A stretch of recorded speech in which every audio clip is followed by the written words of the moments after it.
아, 네. 여기가 훅 지나갔죠. 여기 이 공간이 지금 상당히 네. 쌀쌀합니다. 아유, 사실 제가- 여기는 이제 뭐 장비도 있고 맞습니다. 조명이 있다 보니까 냉방이 좀 세게 들어오는 편이긴 한데. 아니 제가 여행커가 네. 여기서 있다 보면 목이 네. 지금 약간 뭔가 조금 맞아요. 감기 기운처럼 이렇게 싹 이렇게 편으로 들어오는 것 같아가지고 계속 뜨거운 물을 먹고 있거든요. 근데 이제 일부 시간에 너무 홀짝을 다 마시다 보니까 그러니까요. 다 비어서 광고 시간 사이에 마시려고 하는데 네. 네, 죄송합니다. 카메라 앞으로 이렇게 또 진행하게 됐네요. 사죄 드립니다, 여러분. 네. 제가 지나간 거는 너무 빨라가지고 안 보이셨죠? 네. 네, 빛의 속도로 지나가 봤습니다. 자, 이번에 심층 인터뷰 대신증권 이경미 팀장과 함께합니다. 팀장님 어서 오세요. 네, 안녕하십니까. 안녕하세요, 대표님. 이 두 분의 조합 좋지 않습니까? 예, 잘생긴 분들 잘생긴 분. 자, 오늘 잘생김을 대결하러 오신 건 아니시잖아요. 아닙니다. 하반기 시장에 대해서 오늘 이야기해 주신다고 네. 들었는데 결론을 먼저 좀 뭐 한 문장으로 정리를 좀 해주시겠어요? 7, 8월 달 중에 좀 레벨은 올라갈 것 같다. 지금 2,500선대에서 사자. 네. 라는 말씀을 드리고 있고요. 4분기에 쉰다 하더라도 뭐 시장이 꺾이는 그림이라기보다는 내년을 좀 준비하는 그런 등락이 있을 테니까 트레이딩 바이 정도로 생각을 하고 있습니다. 올해 연말까지. 요즘 나오시는 분들 중에서 하반기로만 끊어서 얘기를 하면 네. 3분기는 좋은 기세가 계속 이어진다. 네. 그리고 4분기에는 조정에 대한 부분을 얘기들을 하시는데 지난주에 우리 신중훈 센터장님도 그렇죠. 그러셨죠. 그래서 사실 이 부분도 또 이거는 또 사기 위한 조정이다라는 쪽으로 계속 말씀을 해주고 계시거든요. 네. 그래서 자, 그렇다면 이제 쪼개서 볼까요? 네, 네. 어떻게 쪼개 볼까요? 기간을 쪼갠다면? 일단 쪼갠다면은 지금 뭐 때문에 올라갈까라는 것들을 지금까지 좀 고민. 그러니까 앞으로 시장이요. 앞으로 시장이 네, 앞으로 시장은 저는 솔직히 말씀드리면 미국은 조금 쉴 것 같아요. 미국이요? 네, 왜요? 미국은 좀 쉴 것 같다라는 말씀드리는 이유 중에 하나는 일단은 좀 단기 과열 양상들이 너무 짙다. 미국이 5월, 6월 계속적으로 상승을 하다 보니까 좀 과열 양상이 짙어서 미국은 경제 지표들이 조금 슬로해지면서 좀 쉬는 그림들이 나올 수 있고 제가 좀 주목하는 부분은 거꾸로 중국 변수를 조금 봐야 되지 않을까라는 말씀을 드리고 있거든요. 요 그림을 한번 보여드리면은 지금 제조업 PMI 뭐 PMI 다 공개됐는데 솔직히 말씀드리면 중국 경기가 그렇게 나쁜가라는 생각을 하고 있어요. 저는 아, 네. 지금 보면은 뭐 기준선 그러니까 수축과 확장 사이에서 등락을 반복하는 정도지 경기가 굉장히 안 좋은 건 아닌 것 같다라는 생각을 하는데 자 그럼 왜 이렇게 많은 분들이 경기가 안 좋아했을까라는 그림은 밑에 그림인 것 같아요. 네. 경제지표 서프라이즈 인덱스를 보면은 155%였던 게 지금 마이너스 80이거든요. 네, 그렇군요. 그 말은 무슨 말이냐면 최근 몇 달 동안 경제지표가 나오는 대로 계속 쇼크였다라는 얘기가 되겠죠. 그러니까 많은 분들이 중국 경기 안 좋아라는 생각을 하는 것 같은데 자 거꾸로 마이너스 80 지금 보면은 2005년 이후 뭐 위기 때를 제외하고는 거의 저점권이라고 말할 수 있는 정도까지 경기에 대한 눈높이가 많이 낮아져 있는데 그렇게 된다면 거꾸로 말씀드릴 수 있는 게 경제지표들이 더 나빠지진 않을 것 같다. 그러니까 뭐 모멘텀이 올라간다라는 그림보다는 더 이상 사람들한테 실망감 주지는 않을 것 같다라는 말씀 많이 드리거든요.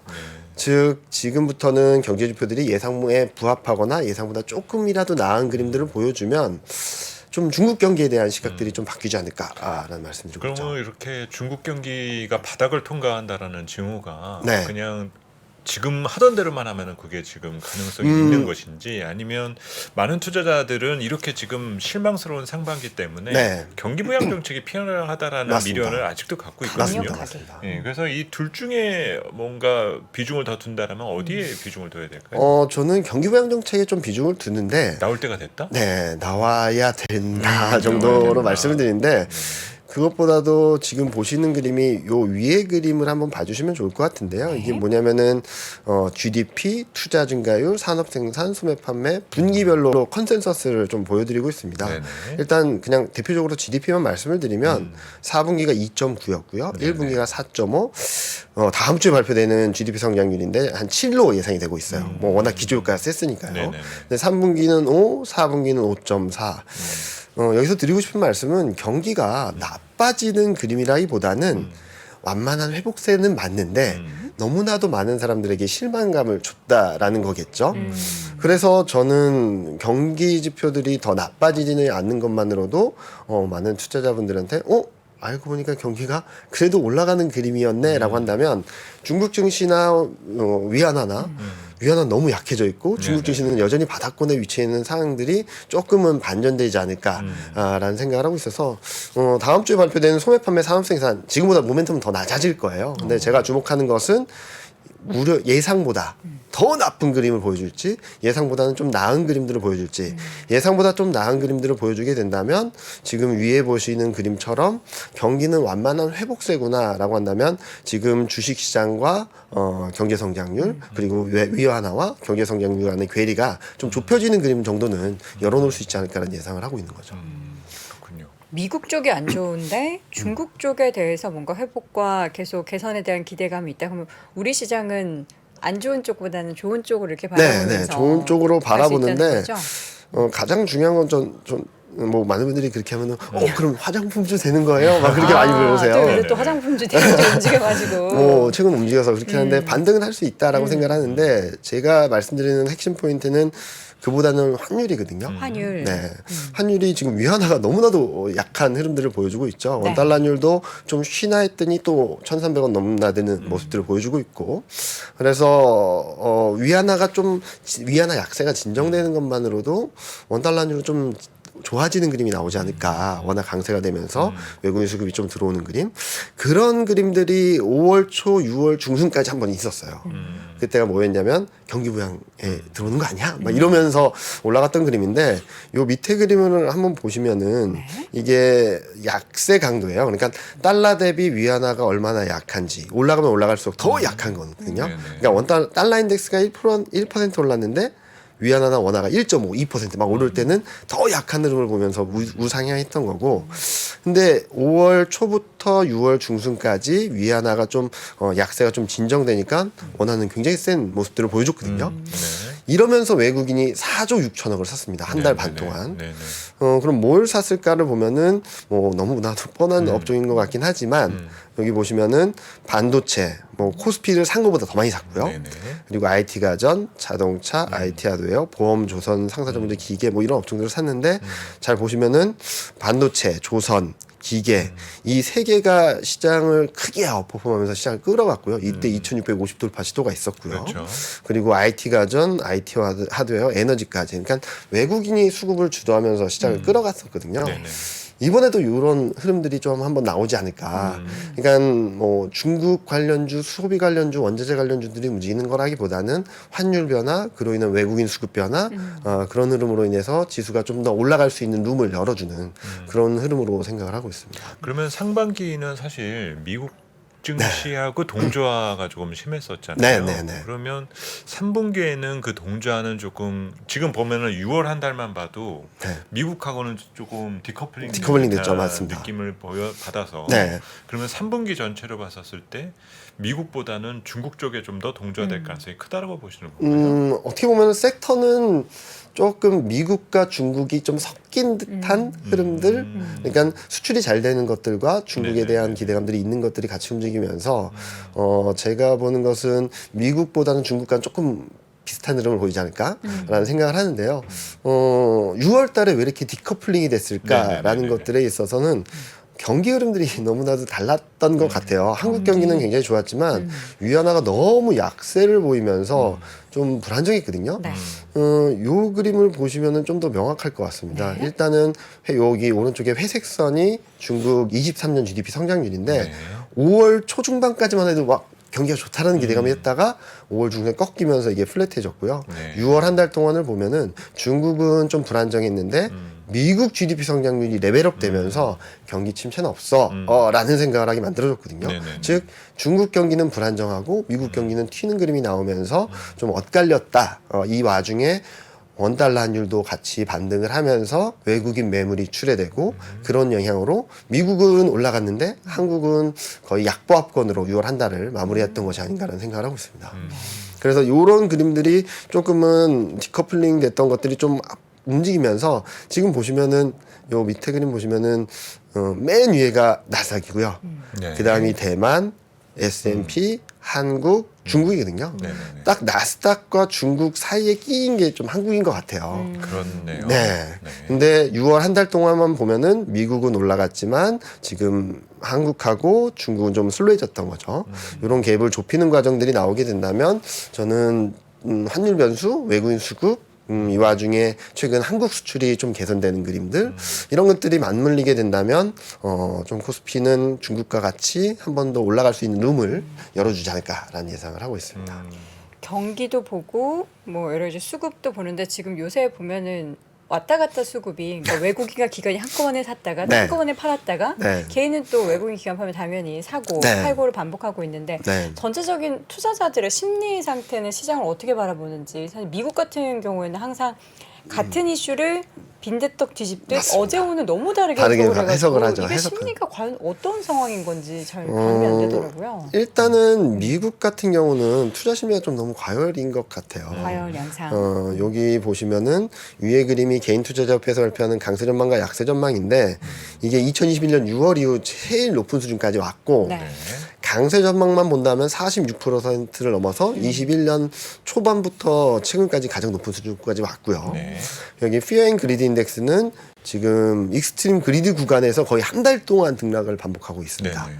좀 과열권이다라고 보고 있고 네. 그리고 여기 보시는 거는 리스크 인덱스라서 뭐 해석에 따라 좀 차이는 있겠지만 제가 해석하는 것은 고점권에 와 있다는 것은 리스크 오프 시그널이 정점을 통과하고 있다.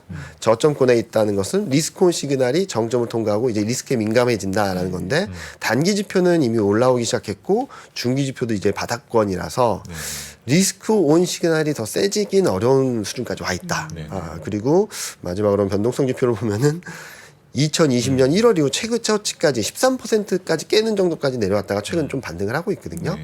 이런 것들, 그러니까 심리 지표는 과열, 리스크 온 시그널은 정점을 통과했고 변동성 지표는 바닥에서 반등을 하고 있다라고 본다면 미국만 놓고 봤을 땐 심리적인 부분이나 리스크 온 시그널이 좀 과하게 움직였던 것이 아닌가. 특히 6월 한 달 동안은 그런 것들이 좀 되돌리는 과정이 좀 나오지 않을까. 그렇다고 해서 뭐 미국 증시가 폭락을 하고 그런 것까지는 아니고 이런 심리적인 쿨다운 과정들을 한 7월, 8월 정도는 좀 필요하지 않을까라는 말씀을 드리고 있습니다. 문제는 저렇게 뜨거운 시장의 분위기에 영향을 준 게 M7 종목들이잖아요. 네, 그렇습니다. 근데 네. 사실 이게 M7 종목은 우리 지금 국내 증시나 산업 수출에도 네. 상당히 중요한 항목들이고 네. 이들 종목들이 과연 식을 수 있을까라는 의문이 들다 보니까 네. 오히려 지금 시장에 대한 해석은 더 어려워지는 것도 같거든요. 맞습니다.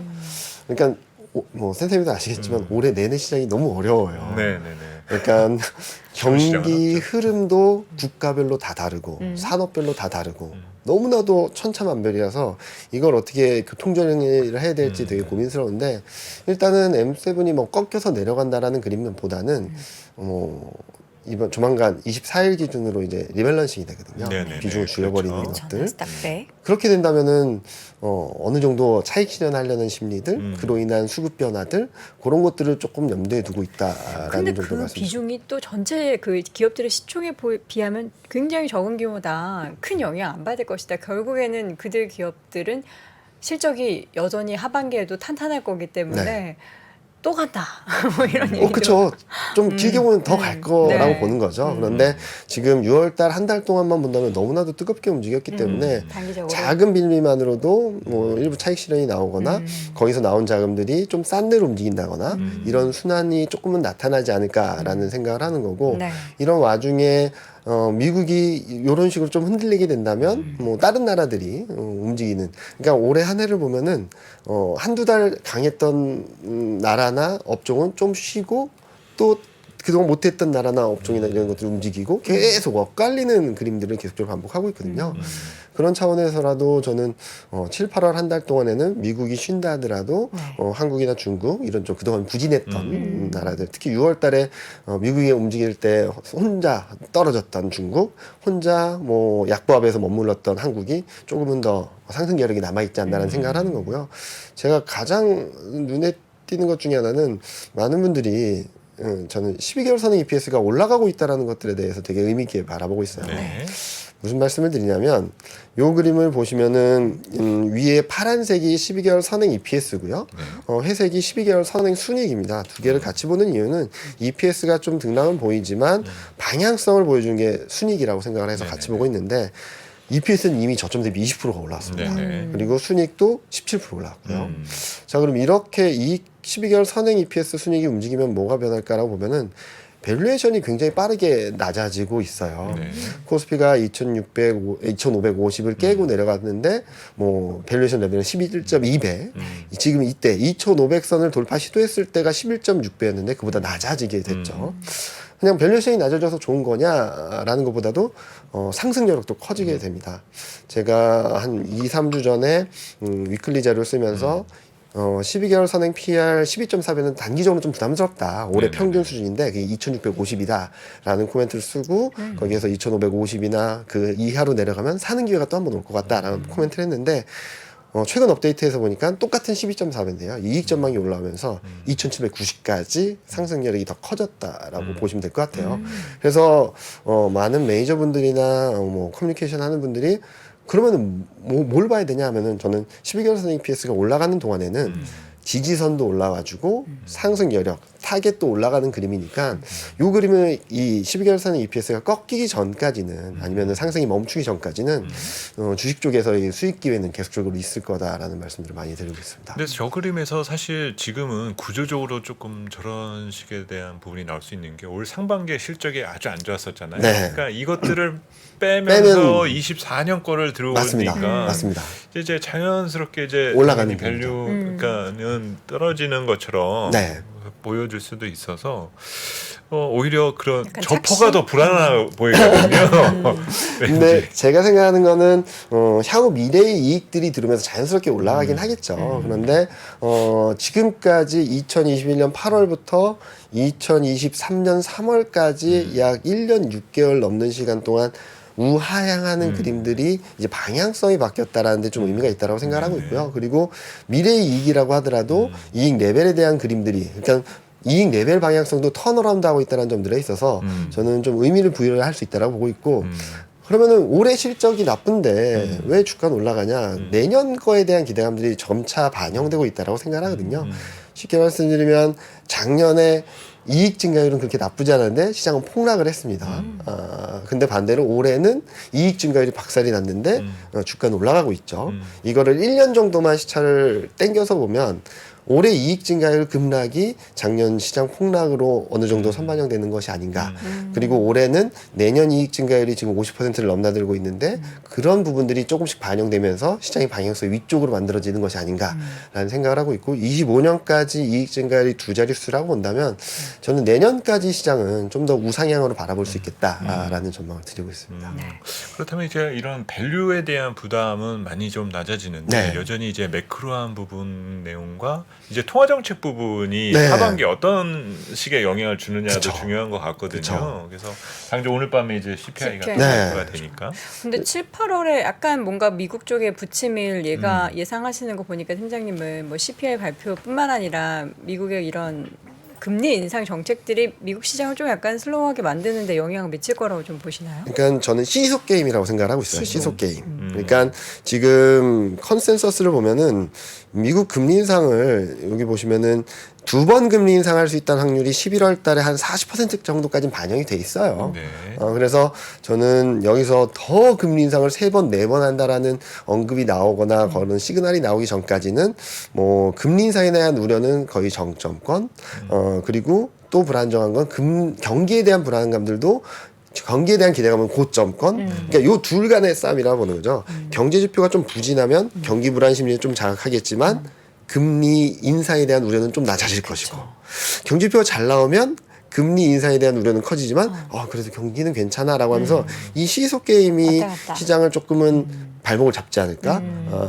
한쪽으로 확 쏠리는 그러니까 금리 인상에 대한 부담은 있지만 경기도 굉장히 좋아라는 시그널을 던져주게 된다면 시장은 좀 방향성을 만들어갈 텐데 이번에는 금리 인상, 경기 아까 보여드렸던 경제지표 서프라이즈 인덱스도 워낙 고점권이고 하다 보니까 경기와 통화정책 사이에서의 시속 게임이 아마 좀 당분간 있지 않을까라는 말씀을 드리는 부분이죠. 그렇군요. 저희가 많이 추워 보이나 봐요. 추워요, 진짜. 갑자기 킹하다고. 이거 3% 스튜디오 자체의 냉방이 아니라 네. 건물의 중앙공조라서 저희가 조정을 할 수 없어서 좀. 뭐 이런 날도 있는 거예요. 근데 이런 날이 아니라 쭉 그렇습니다. 아, 그렇군요. 예, 아, 쭉 여기. 계속해서 그러니까 다음부터 이제 내일을 챙겨 입으셔야 할 정도인 것 같습니다. 자, 우리 근데 뭐 이 날씨가 추우면 어때요? 시장이 뜨거우면 되는 거죠. 네, 근데 시장의 그 뜨거운 것을 가장 좀 뭔가 우리가 체감하기 위해서는 어느 쪽을 바라보면서 이런 시그널들이 하반기 시장에 뭔가 이 뜨거움을 작동시킬 것입니다. 어떤 걸 팀장님은 가장 좀 좋게 보십니까? 저는 수출이죠. 수출. 네. 수출 데이터들이 사실 그 동안에는 좀 이제 바닥에서 꺾여서 올라오고 뭐 자동차 쪽은 여전히 좋고 하는데 네. 여전히 마이너스인 거는 반도체 쪽이었는데 하반기에는 반도체 쪽도 어떻게 조금 올라오고 시그널들? 있다라고 생각을 해요. 그러니까 많은 분들이 이 수출 증가율을 보시면서 1, 2, 3, 4, 5월 달에 두 자릿수 되는 것은 그냥 나빠. 그리고 6월 달에 마이너스 폭을 크게 줄이면서 마이너스 6%에 그치니까 이건 기저효과 때문이야 라는 말씀들을 굉장히 많이 하시는데 저는 1, 2, 3, 4, 5월 달에 굉장히 부진했던 것도 기저효과 때문이라고 생각을 하거든요. 그래서 제가 주로 보는 것은 요 수출 금액입니다. 네네. 이게 조업일수가 감안해서 뭐 1월 달에 쉬는 날도 많고 그래서 그렇긴 하지만 1월 수출 금액을 저점으로 4, 5, 6월 달에 전체 수출 금액이 올라오고 있고요. 네. 반도체도 올라오고 있습니다. 중국도 어느 정도 연중 고점권의 레벨에 있고요. 특히 반도체는 연중 최대 수출 실적을 기록하면서 1, 2, 3, 4월 달에 역성장 폭이 두 자릿수대다라고 하는 와중에도 수출 금액은 작년 4분기 수준까지 올라가는 그림, 반도체도 작년 4분기 수준까지 올라가는 그림을 보여줬다는 측면에서 수출이 더 나빠지지 않을 거다라는 생각을 하고 있고요. 일평균 그러니까 영업일수를 배제한 일평균 수출 금액을 본다 하더라도 5월 달이 너무 좋았어요. 24억 3천만 달러로 작년 10월, 2022년 10월 이후 처음으로 24억 달러를 넘었고 6월 달에 조금 슬로했지만 그래도 23억 6천만 달러로 올해 최대치를 기록했죠. 눈에 띄는 건 반도체입니다. 반도체 일평균 수출 금액을 보면은 3억 9천만 달러로 2022년 10월 이후 최고치를 기록했어요. 그러니까 확실하게 올라가는 그림들은 보여주고 있다라는 생각을 하고 있고 대중국 수출 금액도 일평균 수출로 본다 하더라도 4월 20일, 21일 날 한중 관계가 굉장히 악화됐거든요. 그럼에도 불구하고 레벨 자체는 연중 최고치까지 올라오는 상황이라서 전반적인 수출이 더 나빠지기보다는 점진적으로 회복되고 있었는데 기저효과 때문에 눌려 있었다. 그렇게 본다면 이제 앞서 보여드렸던 수출 증가율이 기저효과 때문이라 본다면 이제 6월, 7월, 8월, 9월, 10월 이렇게 가거든요. 그러면 자연스럽게 플러스 반전을 하면서 모멘텀이 살아나는 구간으로 들어가지 않을까라는 말씀을 드리고 있어서 저는 수출 증가율이 플러스 반전하는 시점에 좀 시장이 좀 더 긍정적으로 기대해 볼 수 있는 변화들이 있지 않을까라는 예상을 하고 있습니다. 사실은 저 변화는 결국 상장기업들 실적하고 이제 바로 연결될 거잖아요. 네.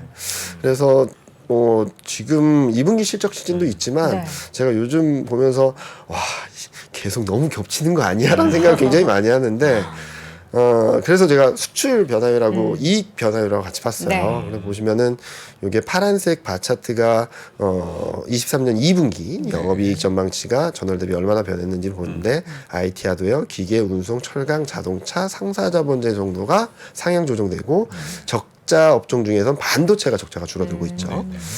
근데 이거를 뭐 컨센서스니까 수출 변화율하고 매칭을 시켜보면은 조선, 디스플레이, 반도체, 철강, 자동차, 컴퓨터, 섬유, 기계 정도로 이렇게 요약이 돼요. 상반기 주도주네요. 네. 네. 그러니까요. 수출이 점진적으로 개선됐었는데 많은 투자자분들이 이거는 안 좋아라는 것으로 하고 이렇게 눌렀는데 보시면은 반도체, 자동차, 기계, IT 가전 이런 쪽들은 외국인이 상반기 내내 샀던 업종들이거든요.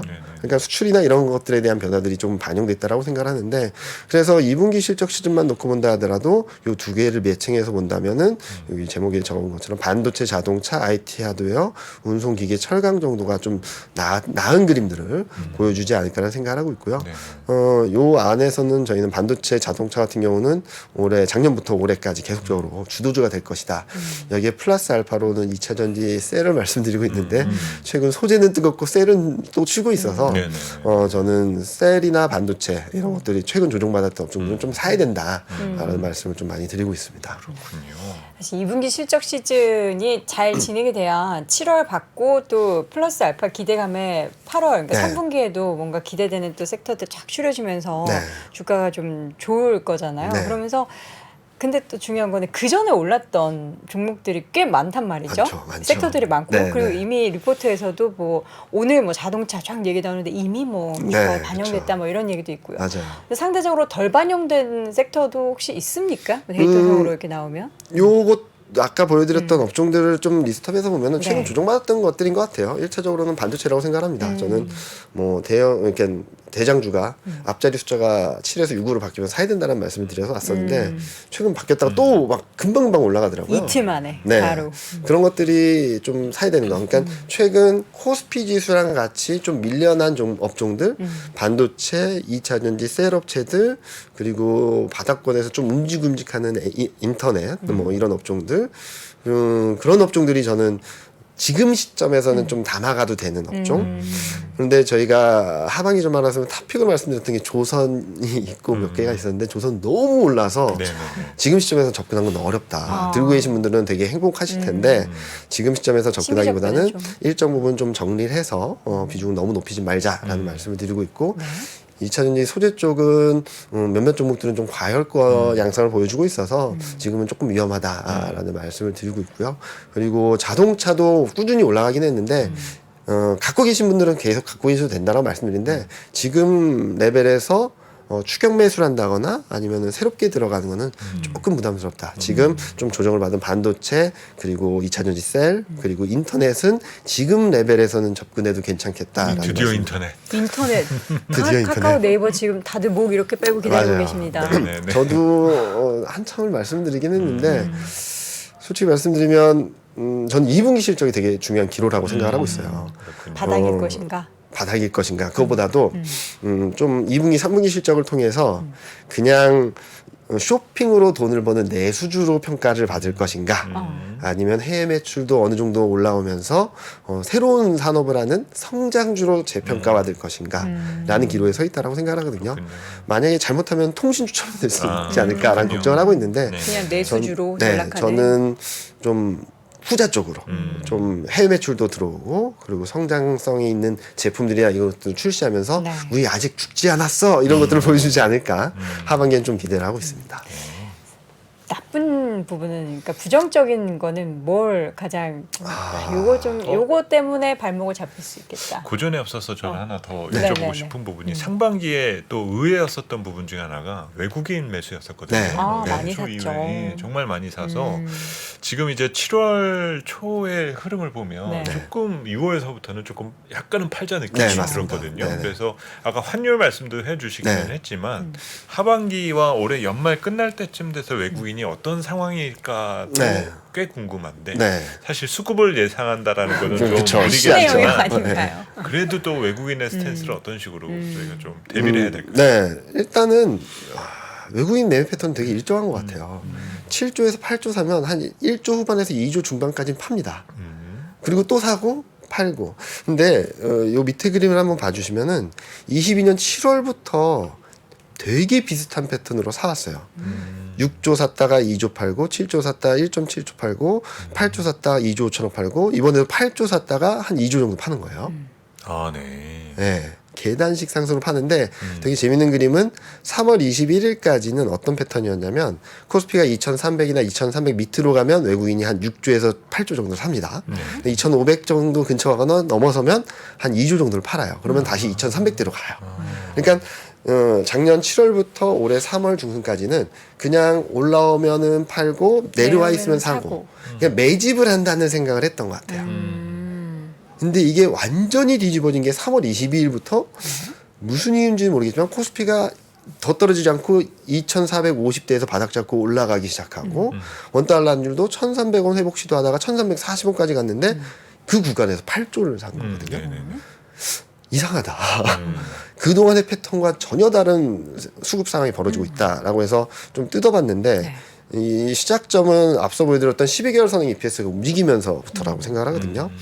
요 위에 그림 보시면은 요 파란색이 선진국 대비 12개월 선행 EPS 상대 강도인데 21년 상반기부터 주구장창 떨어지기만 했습니다. 근데 3월 말을 기점으로 12개월 선행 EPS가 움직이니까 선진국보다도 강한 이익 흐름들이 나타나기 시작했고요. 이게 나타나니까 PER 상향도, 그러니까 선진국 대비 밸류에이션 부담이 높아지고 있다라는 그림들이 꺾이기 시작했다는 거죠. 그러니까 외국인 입장에서는 21년 하반기부터 특히 22년부터는 한국 증시 매력이 지하 3층, 지하 5층 막 떨어지는 그림이었는데, 근데 어떻게 보니까 주가는 싼 거죠. 그러니까 적극적으로 사기보다는 매력도가 떨어지는 상황에서 그냥 싸면 사고 좀 어느 정도 올라서 수익 나면 차익 실현하고 그런 그림이었는데, 최근 3월 말부터는 요게 변하기 시작하면서 외국인이 이제부터는 적극적으로 사는 그림들이 나타난 것이 아닐까. 지수 레벨에 상관없이 증시에 대한 매력도를 평가하면서 여기에다가 또 하나 붙어준 게 환율인 것 같아요. 저는 원달러 환율도 많이 보지만 달러 대비 원화가 더 약한가 더 강한가를 보는데, 여기 보시면은 1월 초를 기점으로 팡 튀었습니다. 이때 외국인이 팔았거든요. 1월부터 3월 중순까지. 그러다가 원화 약세 강도가 2020년 고점권에 근접하니까 이때부터 조금씩 사기 시작했어요. 그래서 4월, 5월 초까지 3,340원까지 갔던 게 이게 급전직하면서 외국인이 굉장히 세게 들어왔거든요. 그런데 여기서 원달러 환율이 다시 반등을 하니까 일정 부분 차익 실현 매물이 나온 거라고 생각을 하고 있어요. 여기서 수익을 냈던 사람들이. 이게 또 다시 꺾이는 그림들이 나오게 된다면 외국인 수급은 다시 들어오는 그림이라고 보고 있어서, 저는 큰 흐름들은 외국인 순매수기 좀 이어질 거다. 근데 6조에서 8조 정도 사면 일부 한 1조에서 2조 정도는 일부 차익 실현 매물이 나올 수 있어서 계단식 상승, 계단식 수급 패턴이 이어지지 않을까라는 말씀을 드리고 있고요. 최근 외국인 수급은 거의 다 나왔다 정도로 보고 있습니다. 일단 요 밑에 그림 보시면 왼쪽은 현물이거든요. 현물 외국인 10일 누적 순매수, 20일 누적 순매수를 보여드리면 22년 7월부터 외국인이 샀다 팔았다 매집을 했다라고 말씀드렸는데, 이게 누적 순매도의 저점권에 근접해서 현물 시장의 매도는 더 강하지 않을 거다. 그리고 선물은 이상하게 박스권을 왔다 갔다 해요. 올라가면 팔고 내려오면 사고, 이거 패턴인데 5월 말 6월 초에 한번 과매수권에 들어갔던 게 이번엔 과매도권으로 내려와서 수급적으로는 거의 클라이맥스를 통과하고 있다 정도로 보고 있어서 7월 달에는 외국인 수급이 더 나빠지기보다는 조금씩 개선되는 그림, 방향성을 조금 위쪽으로 만들어주는 그림, 여기다가 앞서 말씀드렸던 중국 변화와 위안화 약세가 좀 진정되는 부분, 원달러 환율이 좀 안정을 찾게 된다면 외국인 또 한 번 사이클상 한두 달 정도는, 그러니까 외국인이 2달 매수, 한 달 매도, 2달 매수, 한 달 매도 이러고 있거든요. 2달 정도는 한 7, 8월 정도까지는 좀 매수 우위가 나타나지 않을까라는 말씀 드리고 있습니다. 7월에는 외국인이 사겠네요. 이런 패턴이라면 외국인도 4848 전략을 지금 단기적으로. 그리고 또 재밌는 게 외국인이 파는 시점은 369, 10이에요. 아, 그래요? 쿼드러플 위칭데이를 전후로 해서 조금 차익 실현 매물이 나오는 패턴을 보여줘서 6월 달에 또 팔았잖아요. 그러면 7, 8월 달에 사고 9월 달에 좀 매물을 좀 내놓는 그런 그림이 나오지 않을까라는 생각을 하고 있어서 뭐 꼭 이 맞다는 건 아니지만 작년 7월부터 지금 거의 1년 가까이 반복되는 패턴이라서, 그리고 3월 말부터는 매크로적인 펀더멘털적인 변화도 수반되고 있어서 저는 외국인 수급을 더 나쁘게 볼 필요는 없다 정도로 말씀을 드리고 있습니다. 알겠습니다. 안 좋은 거 안 좋아요? 짧게 저희가 말씀드리겠습니다. 안 좋은 건 물가죠. 물가인데 저는 가장 주목해서 보는 거는 이번 CPI 발표대도 있지만 CPI 주택 물가라고 필터가 생각하고 빠지지 있어요. 않는 것. 근데 2달 연속 둔화되긴 했어요. 주택 물가가. 근데 아직까지 8%거든요. 근데 저는 이게 내려오는 속도가 중요하다고 생각합니다. 케이스 실러나 아니면 프레디맥 주택 변화율을 보면 2022년 7월에 고점 한번 찍고 약간 밀렸다가 23년 2월에 또 고점을 두 번 찍었거든요.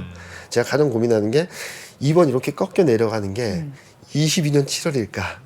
23년 2월일까? 만약에 22년 7월 이 흐름이 고점이랑 맞물려 있다면은 올해 연말까지는 주택 물가는 많이 안 빠질 수 있어요. 그러면은 코어 CPI가 4% 후반, 중반 가면서 통화 정책에 대한 부담, 내년 진짜 금리 인하할 수 있는 거야, 물가가 잡히는 거야, 금리 인상 더 해야 되는 거야, 이런 스트레스에 계속 시달릴 것 같다는 생각을 하고 있고요. 만약에 23년 2월 고점과 지금 고점이 맞물려 있다라고 한다면 좀 빠른 속도로 주택 물가 내려가면서 코어 CPI도 이제는 안정권으로 가는구나라는 생각을 하면서 생각보다는 4분기 조정이 제한적이고 좀 빠르게 움직일 수 있는 그림들이 만들어지지 않을까라는 예상을 하고 있습니다. 미국 집값은 왜 안 빠지는 걸까요? 거기도 뭐 고정금리를 많이 써서 그러는 건지 아니면 집이 여전히 수요가 근데 전년 대비 변화율을 보면은 지금 프레디 맥이든 케이스 실러든 거의 0 또는 마이너스로 반전됐어요. 전년 대비 변화율을 보면 네. 워낙 높았던 게 이렇게 내려와서 그렇지 그리고 주택 물가에는 시차가 존재해서 그렇지 주택 가격 변화율은 굉장히 많이 떨어졌습니다. 19%를 넘나들는 게 지금 0 또는 마이너스로 반전했거든요. 근데 가격 자체가 조금씩 올라오고 있어서 좀 걱정을 하시는데 물가 측면에서는 전년 대비 변화율을 보기 때문에 또는 전월 대비 변화율을 보기 때문에 요것만 좀 잡히면은 좀 4분기는 생각보다는 좀 스무스하게 넘어갈 수도 있지 않을까라는 기대를 하고 있습니다. 자, 마지막으로 네. 지금 시점에서 그러면 이제 하반기를 아직은 아무것도 없는 네. 투자자분들을 위해서 만약에 없는 분들도 계실 거 네, 아닙니까? 네, 네. 그럼 하반기 일단은 그러니까 3분기는 기대해도 되지만 4분기는 조금 네, 쉬어갈 수 덜 있다. 쉬어갈 수 있다. 그럼 오히려 쉬어갈 때 담아야 합니까? 아니면 3분기에 그 상승을 편성해야 되니까 그거는 고민될 것 같은데요. 투자자분들의 성향의 차이라고 생각하는데 만약에 트레이딩하는 거 네. 사고 파는데 되게 익숙하지 않으신 외국인처럼. 분들한테 샀다 파세요 뭐 이렇게 하긴 되게 어려워요. 그쵸. 그래서 저는 그런 분들은 그냥 연말까지 2,500선대 들어오면 사고 반등하면 내비뒀다가 또 2,500선 근처 오면 또 사고 또 반등하면 내비뒀다가 그렇게 모아가신다는 생각을 하시면 좋을 것 같고요. 외국인처럼. 네. 만약에 트레이딩이 나는 그래도 트레이딩 좀 할 수 있어 라고 하시는 분들은 지금 시점에서는 좀 적극적으로 좀 담아 놓으셨다가 네.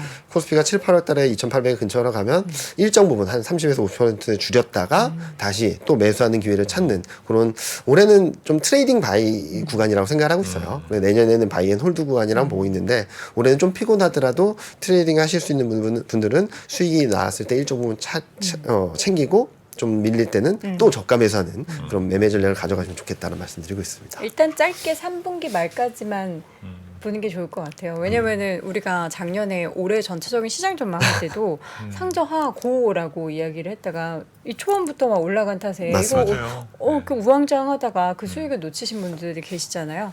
긍정적으로 보면서 일단은 3분기에 잘 넘어가고 다행히도 뭐 경기나 우리 수출 데이터도 더 좋아지고 하는 것들이 또 나올 수도 있지 않겠습니까? 저는 그러한 부분을 좀 기대해 보겠습니다. 너무 과하게 기대하는 건가요? 너무 희망으로만 돌리는 건가요?